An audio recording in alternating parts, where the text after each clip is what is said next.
দেশে যে অবস্থা শুরু হয়েছে, বর্ষাকাল তো চলে আসছে, দেশেও বন্যা হইতেছে, আমার গাড়িতেও বন্যা হইতেছে। তো আসলে গাড়ির বন্যাটা হইতেছে বলতে সময়ের অভাবে কাজ করতে পারতেছে না। কোম্পানিকে বলা হয়েছে যে গাড়ির সমস্যা, কোম্পানিও করাইবো বলছে, কিন্তু সময়টা ব্যাকআপ দিতে পারতেছে না বলে এখনো করাইতে পারি নাই।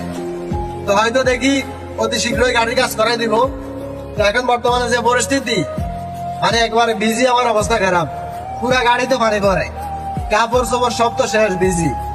এখন এই একটা ছিদ্র করতেছি, ড্যাশবোর্ডের এখানে পানি জমে থাকে, তো একটা ছিদ্র করতেছি যাতে পানিগুলো নিচের দিকে পড়ে যায়। এখানে পানি জমে থাকে, অবস্থা খুব খারাপ।